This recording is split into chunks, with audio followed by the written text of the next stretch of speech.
मैं doctor Poonam Mishra, associate professor DAV PG college Dehradun के teacher education department में कार्य कर रही हूँ। इससे पहले मैंने आपको हिंदी पद्य शिक्षण के 2 वीडियो दिए थे। आशा है आप लोगों के लिए वो लाभकारी सिद्ध हो रहे होंगे। आज मैं आपको हिंदी पद्य शिक्षण की पाठ योजना के बारे में बता रही हूँ। सबसे पहले मैं आपको लिखने का तरीका बताऊंगी और उसके बाद मैं उसको पढ़ाया कैसे जाता है इसको भी आपको पढ़ाकर दिखाऊंगी। तो सबसे पहले हम बात करते हैं औपचारिकताओं की, जो पाठ योजना में सबसे पहले किया जाता है। जैसे पहले दिनांक लिखा जाता है, कक्षा, किस कक्षा के लिए आप पढ़ा रहे, कक्षा 8, कालांश तृतीय, अवधि 40 मिनट और विषय हिंदी, और गद्य पद्य और व्याकरण चूँकि 3 ब्रांचेज होती हैं, इसलिए यहाँ ब्रैकेट में ये भी लिखा जाता है कि आपकी पाठ्य योजना गद्य की है, आपकी पाठ्य योजना पद्य की है कि आपकी पाठ्य योजना व्याकरण की है। चूँकि मेरी पाठ्य योजना पद्य की है इसलिए मैंने आपको यहाँ पर पद्य लिखा है और प्रकरण जो है आपका झांसी की रानी। अब सामान्य उद्देश्यों की बात करते हैं। कविता के उद्देश्यों के बारे में मैंने आपको बताया था कि कविता का जो उद्देश्य होता है वो भावानुभूति होता है। कविता में रसात्मकता होती है, वाक्यम रसात्मक काव्यम, और कविता में कल्पनाशीलता होती है। तो इन्हीं के बारे में, जैसे छात्रों में कविता के प्रति रुचि का विकास करना, सेकेंड छात्रों में देशभक्ति के भाव जागृत करना, कवि के भावों को बोधगम्य करके अपने शब्दों में प्रस्तुत करना, और छात्रों में काव्य सौंदर्य परखने की क्षमता का विकास करना। अब हम आते हैं विशिष्ट उद्देश्यों की। जैसे विशिष्ट उद्देश्य में 2 बातों पर ध्यान दिया जाता है। जैसे 2 तरह के हमारे व्यवहार होते हैं, एक होता है एंटरिंग बिहेवियर और दूसरा होता है टर्मिनल बिहेवियर। एंटरिंग बिहेवियर को हम प्रविष्टि व्यवहार कहते हैं और टर्मिनल बिहेवियर को अंतिम व्यवहार कहते हैं। तो जब हम व्यवहारिक ढंग से उद्देश्यों को लिखने पर बल देते हैं, जैसे BS ब्लूम ने जो है वो बिहेवियर को, उद्देश्यों को, कॉग्निटिव ऑब्जेक्टिव्स को जो है बिहेवियर टर्म में लिखने की बात कही है, तो व्यवहारगत परिवर्तन मतलब व्यवहार में जो पढ़ाने के पश्चात परिवर्तन होंगे, जिसे हम टर्मिनल बिहेवियर कहते हैं, उसका उल्लेख हम पाठ्य योजना के विशिष्ट उद्देश्यों में करते हैं। तो विशिष्ट उद्देश्य में को कई भागों में मैंने बांटा है, जैसे ज्ञानात्मक, कौशलात्मक, भावात्मक और अभिवृत्त्यात्मक। अब यहाँ पर ज्ञानात्मक की बात है तो इसमें जैसे छात्र झांसी की रानी लक्ष्मीबाई से अवगत हो सकेंगे, विभिन्न शब्दों, अलंकारों एवं रसों का ज्ञान प्राप्त कर सकेंगे, भारतीय नारियों की वीरता एवं स्वाभिमान से परिचित हो सकेंगे। अब हम आते हैं कौशलात्मक, जिसे हम साइकोमोटर डोमेन कहते हैं। जब ज्ञानेंद्रियों के साथ कर्मेंद्रियां भी सीखने में संलग्न होती हैं तो उसे हम कौशलात्मक उद्देश्य कहते हैं। यहाँ पर कौशलात्मक उद्देश्य हुआ कि छात्र कविता को सुनकर उसका अर्थ ग्रहण कर सकेंगे, छात्र उसकी भावानुभूति कर सकेंगे, छात्र उसकी रसानुभूति कर सकेंगे और छात्र वीरता से संबंधित अन्य कविता भी सुना सकेंगे। उनकी लेखन क्षमता, उनकी वाचन क्षमता का विकास हो सकेगा। भावात्मक उद्देश्य, जैसे सुभद्रा कुमारी चौहान जी द्वारा रचित अन्य कविताओं का प्रत्यभिज्ञान कर सकेंगे, अपनी पसंद की पद्य पंक्तियों को कंठस्थ कर सकेंगे। और अभिवृत्त्यात्मक, जिसे हम एटीट्यूड कहते हैं, और अभिवृत्त्यात्मक मतलब जो हमारी अभिवृत्ति होती है उसमें परिवर्तन की बात। तो छात्रों में देशभक्ति की भावना का विकास होगा, वे संवेदनशील होंगे, और पूर्व ज्ञान में कि छात्र भारत की वीरांगनाओं के संबंध में कुछ जानते हैं। पूर्व ज्ञान होता है प्रीवियस नॉलेज, अर्थात पूर्व ज्ञान के आधार पर हम नवीन ज्ञान को प्रस्तुत करते हैं। इसलिए यहाँ पर पूर्व ज्ञान की बात मैं बता रही हूँ कि कुछ लिखना, हमें ये जो भी पाठ हम पढ़ाने जा रहे हैं उससे संबंधित चीज़ें हमें पूर्व ज्ञान में लिखनी होती हैं। जैसे छात्र भारत की वीरांगनाओं के संबंध में कुछ जानते हैं। फिर है सहायक सामग्री। सहायक सामग्री, जिसे हम टीचिंग मटेरियल एड कहते हैं, उसमें जैसे आप चाक, डस्टर और अन्य सहायक सामग्री जो आप रोज यूज करते हैं। लेकिन यहाँ पर चूंकि हम विशिष्ट पाठ एक पढ़ाने जा रहे हैं, इसलिए रानी लक्ष्मीबाई पर का एक चित्र होगा। ये चित्र मैंने लगा रखा है रानी लक्ष्मीबाई का, ये चित्र मैंने लगा रखा है। और मैंने भारत का मानचित्र, जिसमें कानपुर, झांसी और वाराणसी, उनके जीवन की जो प्रमुख घटनाएं थी वो तीनों जगहों पर हुई थी, इसलिए इन तीनों स्थानों को इंगित करता हुआ ये मानचित्र भी मैंने आपको दिखाया है। अब आता है वातावरण निर्माण प्रश्न, जिसे हम प्रस्तावना की प्रश्न भी कहते हैं। अब जो है वातावरण, क्लास में जाने के बाद अगर आप पढ़ाने की बात करते हैं तो पढ़ाते समय हमें यहीं से अपना पाठ प्रारंभ करना होता है, और जब हम पाठ लिखते हैं तो हम सबसे पहले सामान्य उद्देश्य और विशिष्ट उद्देश्यों की बात करते हैं। अब वातावरण निर्माण प्रश्न में इसमें है कि रानी लक्ष्मीबाई पर एक कविता सुनाई जाएगी। जैसे एक कविता के द्वारा मैं आपको रानी लक्ष्मीबाई की प्रस्तावना बता रही हूँ। सुनो ध्यान से हिंद के लोगों, यह बात बहुत पुरानी है, इधर उधर की बात नहीं, ये साहस भरी कहानी है। मैं बात बताती हूँ उसकी, वो रानी लक्ष्मीबाई है, वो बनी देश की बेटी, हाँ वो भारत माता की प्यारी है। अर्थात उन्होंने भारत माता के लिए अपना बलिदान दिया, इसलिए वो भारत माता की बेटी भी हैं और भारत माता को अत्यंत प्यारी भी हैं। उसके बाद आता है उद्देश्य कथन। आज हम सुभद्रा कुमारी चौहान द्वारा रचित झांसी की रानी नामक कविता का अध्ययन करेंगे। उसके बाद जो है वो जो है झांसी की रानी का चित्र दिखाया जाएगा और बच्चों से पूछा जाएगा कि ये चित्र किसका है, तो ये चित्र झांसी की रानी का है। फिर भारत की कुछ वीर महिलाओं के नाम बताओ, तो जैसे इंदिरा गांधी, रानी दुर्गावती, लक्ष्मीबाई, रानी पद्मिनी, रानी अन्य मतलब अनेक रानियों का नाम हम बताएंगे। फिर इनकी ख्याति का कारण क्या था, तो इनकी ख्याति का कारण ये था कि ये एक वीर महिला थी। ठीक है, तो इस तरह से आपके पाठ की प्रस्तावना हुई और फिर आपने मतलब उद्देश्य कथन किया कि आज हम अमुक पाठ को पढ़ेंगे। उसके बाद आता है प्रस्तुतिकरण। जब हम लिखते हैं तो प्रस्तुतिकरण मतलब सीखने के अनुभव। जैसे बीएस ब्लूम ने जो है वो ट्राइपोलर प्रोसेस माना है और सबसे पहले फार्मुलेशन ऑफ एजुकेशनल ऑब्जेक्टिव्स, फिर लर्निंग एक्सपीरियंसेस और फिर इवेल्युएशन है। तो इसमें देखिए कि ब्लूम के अनुसार इसमें हम सीखने के अनुभव ले रहे हैं, जो उनका सेकंड है। ऑब्जेक्टिव्स हमने बना ही लिए हैं, सीखने के अनुभव है और तीसरा जो उनका ट्रायंगल है वो है मूल्यांकन का। तो तीनों चीजें इसमें समाहित हैं, तो इन तीनों चीजों को हमने यहाँ पर लिया है। अब आता है सबसे पहले शिक्षण बिंदु या पाठ्य वस्तु, दूसरा आता है शिक्षण के उद्देश्य, तीसरा आता है छात्राध्यापक क्रिया या छात्राध्यापिका क्रियाएं, फिर छात्र क्रियाएं, विधियां या सामग्री, फिर मूल्यांकन।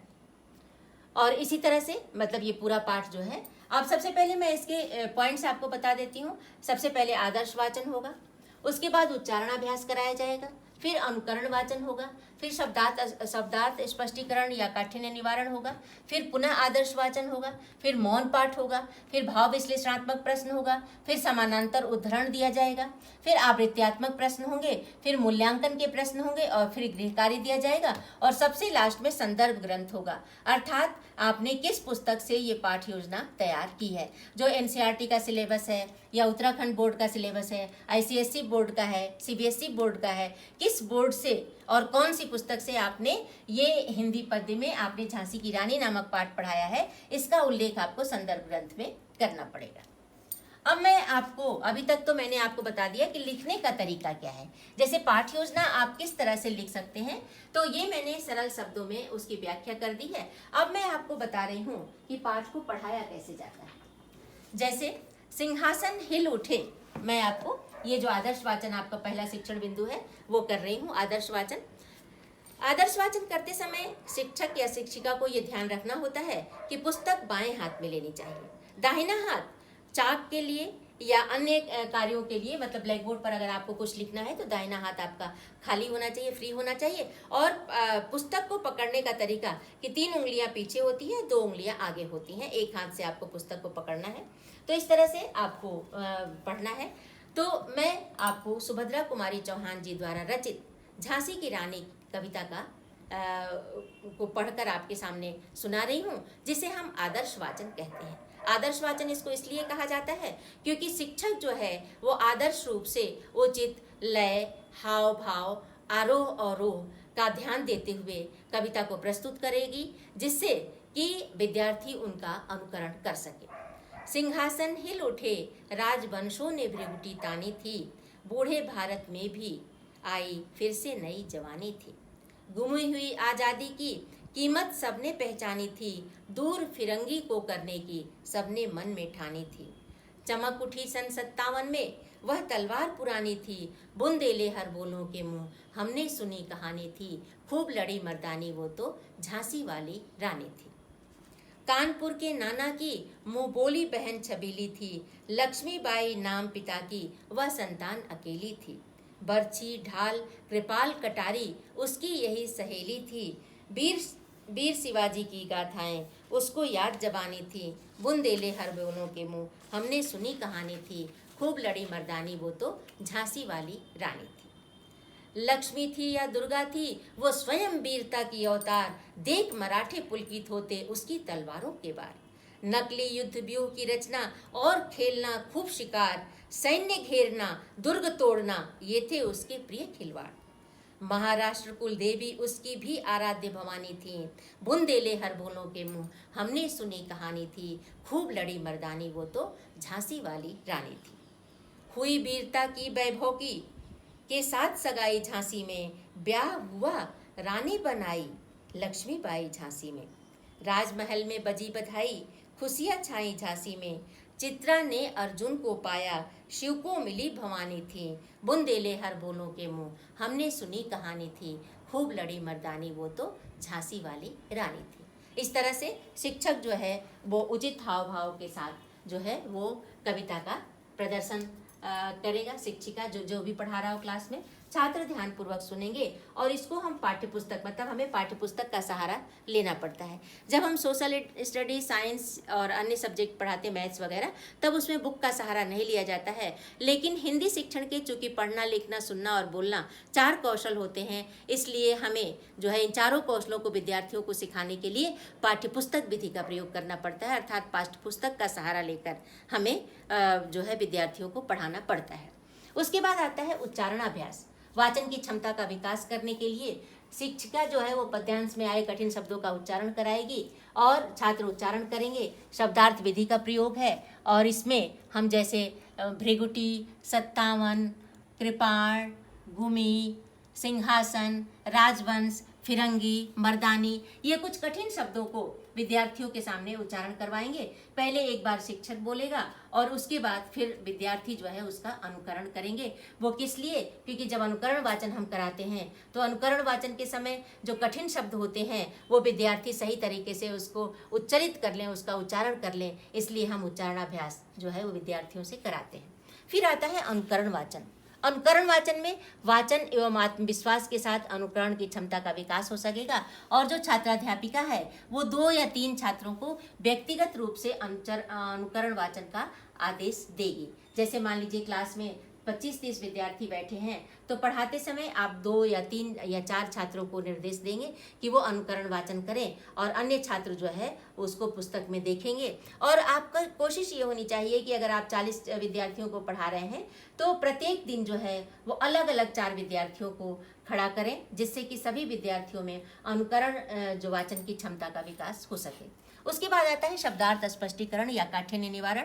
इसमें शब्दों के अर्थ का बोध कराना, शब्दों का अर्थ बोध कराया जाएगा। इसमें हम शब्द और अर्थ लिखेंगे। जब हम गद्य पढ़ाते हैं तो शब्द, अर्थ, प्रयोग और विधि 4 कॉलम रखे जाते हैं, लेकिन जब हम पद्य पढ़ाते हैं उस समय हमारा जो उद्देश्य होता है वो भावानुभूति होता है। विद्यार्थियों को भाव का को हृदयंगम कराना हमारा उद्देश्य होता है, इसलिए हम ज़्यादा शब्दार्थ स्पष्टीकरण पर ज़्यादा समय नहीं लगाते हैं। और यहाँ पर हम ये भृगुटी मतलब भौं है, सिंहासन अर्थ पूछेंगे बच्चों से। अगर किसी विद्यार्थी को अर्थ पता है तो वो अर्थ बता देगा, और अगर नहीं पता है तो आपको ज़्यादा समय न लगाकर आपको अर्थ बता देना है। और फिर जो है आपको, क्योंकि भाव व्याख्या या भावानुभूति या जो है वो भाव विश्लेषणात्मक जो है भाव विश्लेषण करना ये आपका मुख्य उद्देश्य है। तो यहाँ पर भृगुटी भौं है, सिंहासन राजगद्दी, राजवंशो राजा के वंशज, फिरंगी अंग्रेज और मर्दानी पुरुषों के समान। उसके बाद इसका जो मुख्य उद्देश्य है पढ़ाते समय, मुख्य जो स्टेप है वो पुनः आदर्श वाचन है। पुनः आदर्श वाचन क्यों किया जाता है? क्योंकि एक बार आपने आदर्श वाचन कर दिया, उसके बाद आपने उच्चारणाभ्यास कराया, अनुकरण वाचन कराया और शब्दार्थ स्पष्टीकरण कराया, तो इससे क्या हुआ कि बच्चों को कविता का भाव कुछ कुछ समझ में आ जाता है। और जब आप पुनः आदर्श वाचन करेंगे उचित लय के साथ, उचित हाव भाव के साथ, उचित प्रस्तुतिकरण के साथ, तो विद्यार्थी जो है वो कविता का काफ़ी कुछ अर्थ समझने लगेंगे। और जब कविता का अर्थ समझेंगे तब उनको उसमें रस आने लगेगा, तब उसमें उनको आनंद आने लगेगा, क्योंकि आनंदानुभूति, उनको रसानुभूति कराना, उसमें बिल्कुल तल्लीन हो जाना, ये हमारा मुख्य उद्देश्य होता है पद्य को पढ़ाते समय। तो अब जो है मैं आपके सामने पुनः आदर्श वाचन करती हूँ और इससे जो है विद्यार्थी जो है वो कविता को समझ जाएंगे। जैसे सिंहासन हिल उठे, राजवंशों ने भृगुटी तानी थी, बूढ़े भारत में भी आई फिर से नई जवानी थी। गुमी हुई आज़ादी की कीमत सबने पहचानी थी, दूर फिरंगी को करने की सबने मन में ठानी थी। चमक उठी सन 57 में, वह तलवार पुरानी थी, बुंदेले हर बोलों के मुंह, हमने सुनी कहानी थी, खूब लड़ी मर्दानी वो तो झांसी वाली रानी थी।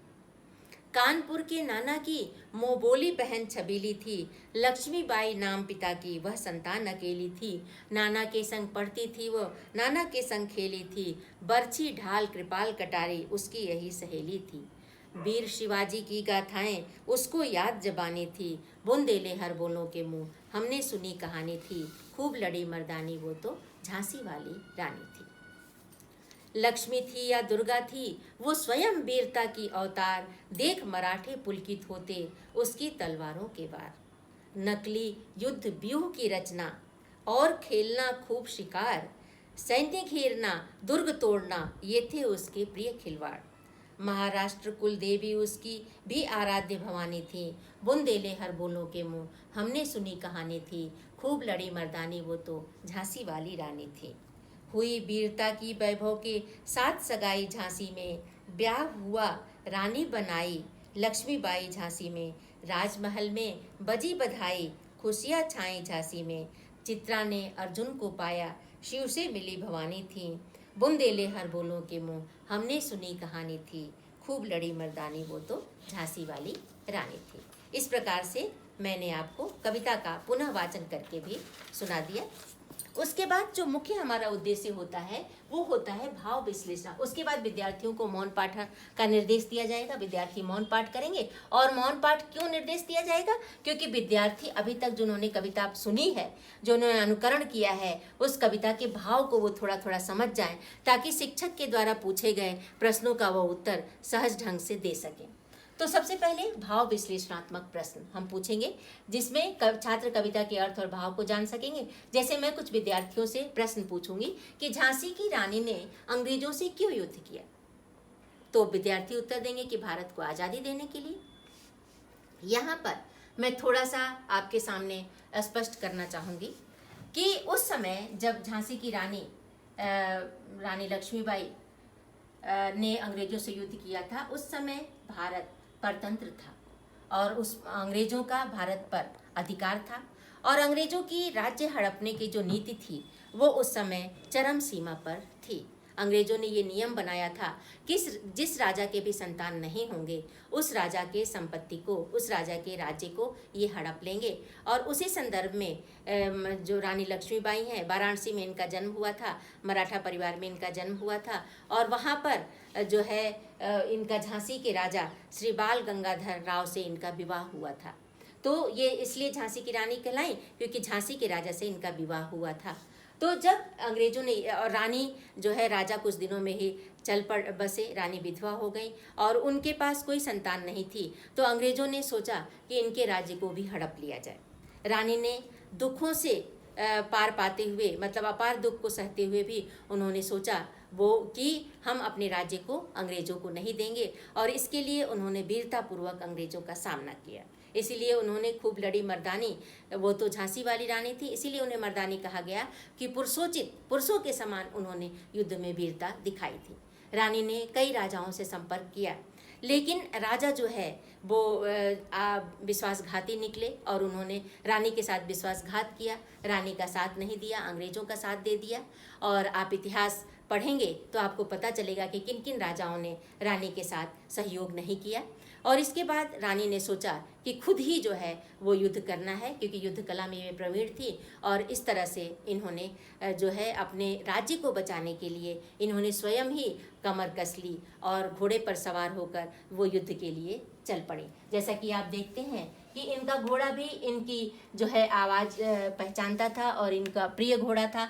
तो जैसे चेतक के बारे में कहा जाता है कि रणवीर चौकड़ी भर भर कर चेतक बन गया निराला था, राणा प्रताप के घोड़े का पड़ गया हवा का पाला था। तो राणा प्रताप जी को जैसे चेतक घोड़ा था, वैसे ही रानी का भी ये प्रिय घोड़ा। इनको जब अंग्रेजों ने इनका पीछा किया, उस समय 160 किलोमीटर दूर कालपी तक वो ले गया था, और अंग्रेजों ने भी इनकी वीरता की प्रशंसा की है, और रानी जो है अकेले युद्ध करते करते वीर गति को प्राप्त हुई थी। तो यहाँ पर आप बताएंगे कि भारत को आज़ादी देना, बुंदेलों के मुंह से क्या कहानी सुनी थी? तो लक्ष्मीबाई की वीरता की कहानी सुनी थी। रानी लक्ष्मीबाई ने युद्ध करना कैसे सीखा? उनके भाई नाना ने उनको युद्ध की शिक्षा दी थी। ये अपने माता पिता की अकेली संतान थी, लेकिन नाना ने इनकी वीरता से प्रभावित होकर इनको युद्ध विद्या की शिक्षा दी थी। अब आता है कि झांसी की रानी के बारे में बताओ।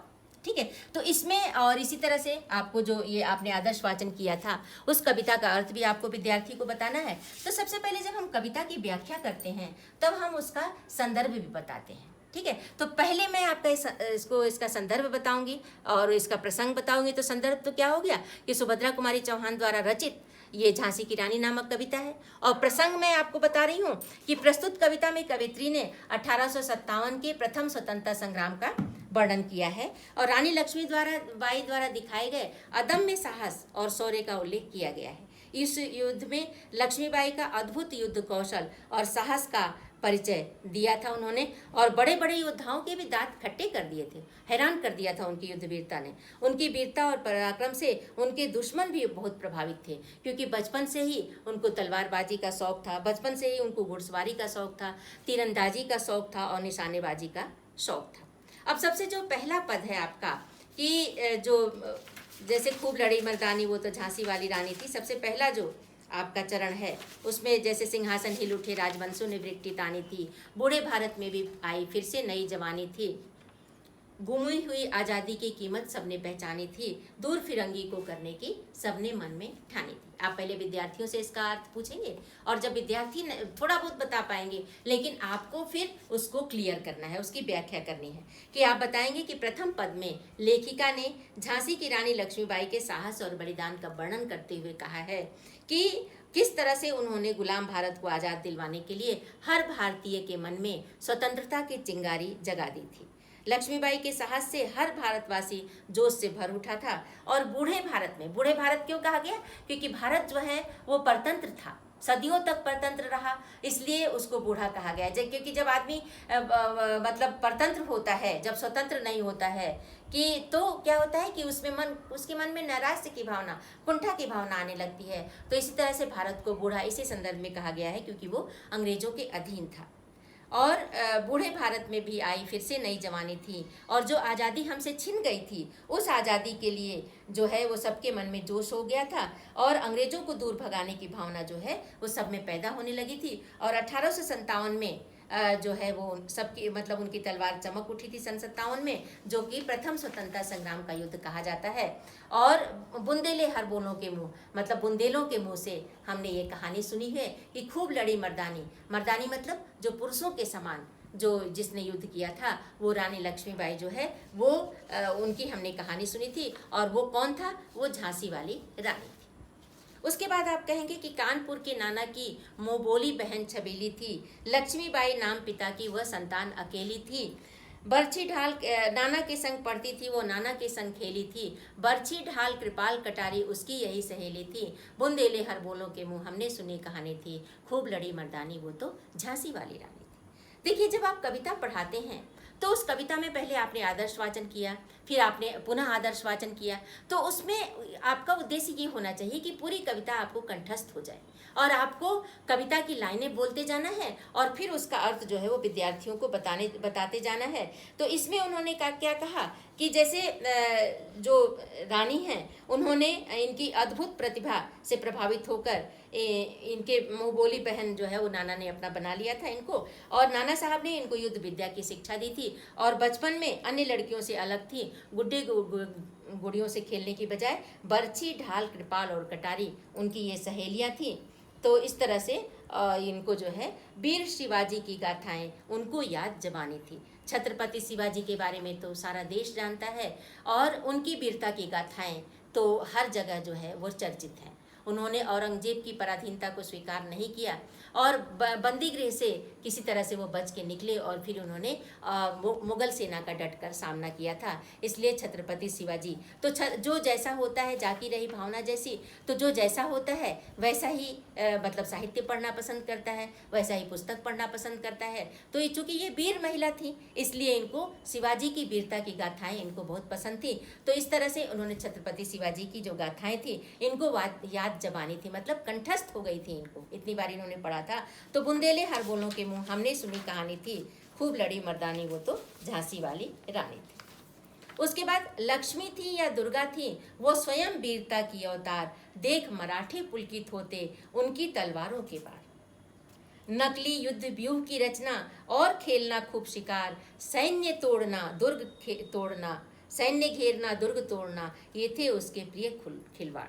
अब इसमें देखिए कि वो मतलब जब वो युद्ध करती थी तो जैसे आपने माँ दुर्गा के अवतारों के बारे में पढ़ा है, माँ दुर्गा के युद्ध करते वर्णन का आपने पढ़ा है, सुना है, तो मतलब युद्ध करते समय ऐसा लगता था कि वो लक्ष्मी है या दुर्गा है या स्वयं वीरता, मतलब या उन्होंने माँ दुर्गा का ही अवतार ले लिया है या वीरता स्वयं उनके मतलब वीरता का ही अवतार है। जैसे भगवान श्री कृष्ण को कहा जाता है कि 16 कलाएं हैं, संपूर्ण अवतार है जो भगवान विष्णु के। तो इसी तरह से ऐसा मतलब उनके साहस, अदम्य साहस, उत्साह और मतलब वीरता की पराकाष्ठा को देखकर ऐसा प्रतीत होता था कि मानो जो है वो वीरता की अवतार ही है, मतलब वीरता ने स्वयं अवतार ले लिया है। और देख मराठे पुलकित होते उनकी तलवारों के वार देखकर मराठे जो है वो पुलकित होते थे, क्योंकि मैंने बताया कि मराठा वंश में ही इनका जन्म हुआ था वाराणसी में। और नकली युद्ध व्यूह की रचना और खेलना खूब शिकार, आपने देखा होगा कि जैसे हमारे यहाँ भी आर्मी, नेवी और एयरफोर्स में, आर्मी में क्या होता है कि जो है हमेशा जो है युद्ध की प्रैक्टिस कराई जाती है, वार की प्रैक्टिस कराई जाती है, ताकि सही समय आने पर हम उसको सही तरह से मतलब शस्त्रों का प्रयोग जो है वो सही तरह से शस्त्रों का प्रयोग कर सकें। तो ये क्या करती थी सीखने के लिए कि नकली युद्ध व्यूह की रचना, मतलब युद्ध व्यूह जो बनाया जाता है, जो स्ट्रेटेजी होती है वार की, उसकी नकली रूप से बनाती थी जो और ये उनके मतलब सेना को घेरना, दुर्ग को तोड़ना, ये उनके प्रिय खिलवाड़ों में था। महाराष्ट्र कुलदेवी उनकी भी आराध्य भवानी थी, और महाराष्ट्र की कुलदेवी जो छत्रपति शिवाजी की थी वो इनकी जो है वो आराध्य भवानी थी। बुंदेले हर बोलों के मुंह हमने सुनी कहानी थी, खूब लड़ी मर्दानी वो तो झांसी वाली रानी थी। और बुंदेलों के मुंह से हमने उनकी वीरता की कहानी सुनी है, गाथाएं सुनी हैं, और वो मतलब मर्दानी मतलब मर्दों के समान, पुरुषों के समान उन्होंने खूब वीरता से अंग्रेजों का सामना किया। और वो कौन थी, तो वो झांसी वाली रानी थी। झांसी वाली रानी मैंने बताया आपको कि क्यों कहा गया, क्योंकि झांसी के राजा श्री बाल गंगाधर राव से इनका विवाह हुआ था, इसलिए इन्हें झांसी की रानी कहा जाता है। हुई वीरता की वैभव के साथ सगाई झांसी में, ब्याह हुआ रानी बनाई लक्ष्मीबाई झांसी में। चित्रा ने अर्जुन को पाया, शिव को मिली भवानी थी, बुंदेले हर बोलों के मुंह हमने सुनी कहानी थी, खूब लड़ी मर्दानी वो तो झांसी वाली रानी थी। अब क्या हुआ, हुई वीरता की वैभव के साथ, कितनी अच्छी बात है। वीरता मतलब रानी लक्ष्मीबाई जो वीर महिला थी, और वैभव के साथ मतलब जब झांसी के राजा ही थे तो वैभव का क्या कहना, उनके पास अपार वैभव था। तो वीरता की वैभव के साथ सगाई हुई, मतलब वीरता मतलब वीर जो रानी जो मणिकर्णिका थी, जिन्हें प्यार से हम मनु बुलाते हैं, जिन्हें छबीली कहा जाता था, उनका विवाह जो है वो झांसी के राजा से हुआ, इसलिए उनको रानी लक्ष्मीबाई। तो क्या हुआ, जब विवाह होता है तो आप जानते हैं हमारे आपके घर में भी बधाइयाँ बजती हैं, हमारे आपके घर में भी उत्सव होता है। तो वो तो राजा ही थे, जब राजा के घर में राजा का ब्याह हुआ महल में, तो राजमहल में बधाइयाँ बजने लगी, खुशियाँ छा गईं, पूरे झांसी के लोग जो है वो खुशी मनाने लगे। और इनका स्वभाव अत्यंत मृदु था, ये सब मतलब जनता की समस्याओं को सुनती थी, जनता से बहुत प्रेम से इनका मतलब व्यवहार प्रेम के साथ होता था, इसलिए सब लोग इनको बहुत पसंद करते थे। फिर चित्रा ने अर्जुन को पाया, शिव को मिली भवानी थी। जैसे जो अर्जुन हैं उनका जो विवाह है वो अर्जुन की 4 रानियां थीं, और उन चारों रानियों का नाम था, एक तो द्रौपदी, आप सभी जानते हैं कि द्रौपदी जो है वो 5 पांडवों की पत्नी है। तो द्रौपदी तो थी ही, उसके अलावा उनकी जो और पत्नियां थी उनका नाम उलूपी, चित्रांगदा और सुभद्रा। इसलिए चित्रा ने अर्जुन को पाया जो यहाँ है कि अर्जुन ने चित्रा को पाया था, मतलब अर्जुन ने चित्रांगदा से विवाह किया था।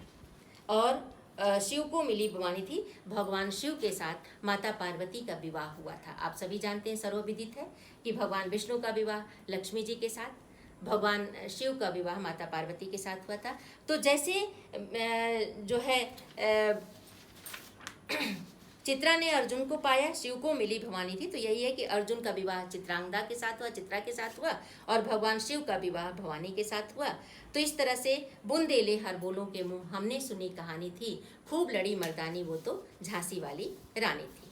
तो इस तरह से आपने देखा कि ये जो पूरी कविता है, इस कविता में रानी की वीरता का उल्लेख किया गया है। ये कविता तो अत्यंत बड़ी है, लेकिन एक दिन में पूरी कविता को पढ़ाया नहीं जा सकता है, इसलिए जो है जितनी कविता बच्चों के कोर्स में थी उतनी मैंने ली है। कविता वैसे थोड़ी बड़ी है और आप लोग जो है इसको पढ़िएगा, क्योंकि जब कोई भी पाठ जो पढ़ाया जाता है तो उसका उद्देश्य यही होता है कि हम जो है उसको और चीज़ें उससे और चीज़ें जो उसके प्रसंग वाली है, संदर्भ वाली है, पढ़ें। अब हम कविता में आता है समानांतर उद्धरण। जब हम समान भाव की कविता में नहीं प्रस्तुत करते हैं तब तक जो है कविता का उद्देश्य पूरा नहीं होता है। तो इसमें समानांतर उद्धरण देने की बात मैं कहती हूँ।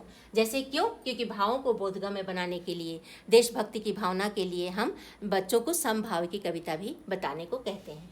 जैसे राष्ट्रकवि भूषण द्वारा जो रचित कविता है कि साजी चतुरंग अंग अंग में उमंग धरे, सरजा शिवाजी जंग जीतन चलत है। अभी मैंने आपके सामने शिवाजी की बात कही, छत्रपति शिवाजी की बात कही, तो वही है कि साजी चतुरंग मतलब चतुरंगी सेना को सजाकर और सारे लोगों के मन में उत्साह भरकर जो छत्रपति शिवाजी हैं वो जंग जीतने के लिए, युद्ध जीतने के लिए जाते हैं। और इसी तरह से सर कटा सकता हूँ लेकिन सर झुका सकता नहीं, ऐसे ही समान भाव की अन्य कविताएं विद्यार्थियों के सम्मुख रखी जाएंगी। जैसे थाल सजाकर किसे पूजने चले प्रार्थी मत वाले, कहाँ चले तुम राम नाम का पीताम्बर तन पर डाले। इधर प्रयाग न गंगा सागर, इधर न रामेश्वर काशी, इधर कहाँ है तीर्थ तुम्हारा, कहाँ चले तुम सन्यासी। मुझे न जाना गंगा सागर, मुझे न रामेश्वर काशी, तीर्थराज चित्तौड़ देखने को मेरी आंखें प्यासी।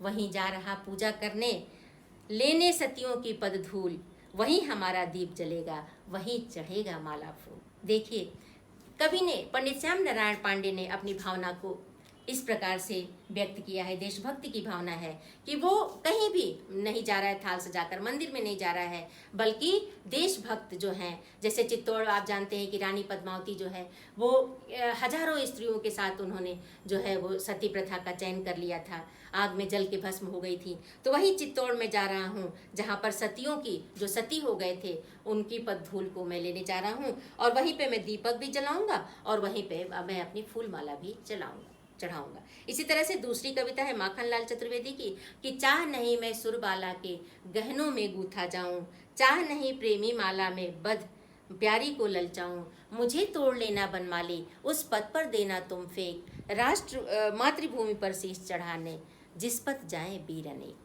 तो देशभक्ति की तो बहुत सारी कविताएं आपको मिल जाएंगी। तो आपको समभाव की कविता, जैसे आप अगर वात्सल्य रस पढ़ा रहे हैं, मैया मैं नहीं माखन खाऊं, तो आपको वात्सल्य रस की कविता देनी पड़ेगी कि ठुमुक चलत रामचंद्र बाजत पैजनिया।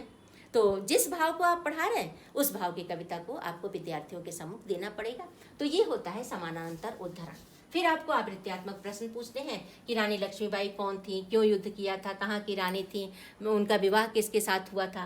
फिर आपको मूल्यांकन के प्रश्न पूछते हैं। मूल्यांकन के प्रश्न में मैं हमेशा विद्यार्थियों से कहती हूँ कि मूल्यांकन के प्रश्न में आपको सही गलत के प्रश्न देने हैं, आपको फिल इन दी ब्लैंक्स के प्रश्न देने हैं, आपको मल्टीपल चॉइस के प्रश्न देने हैं। तो प्रश्नों के स्वरूप को आपको मूल्यांकन प्रश्न में बदलना है। तो यहाँ पर आपको देना है कि जैसे बुंदेले हर बोलों के मुँह, इस कविता को पूरा करो। जैसे जो है झांसी की रानी कहाँ की रानी थी, मतलब रानी कहाँ की रानी थी, मतलब इस तरह से कई क्वेश्चन। उनके पिता का क्या नाम था, उनका विवाह कहाँ हुआ था, ऐसे कई प्रश्न जो है आप पूछ सकते हैं।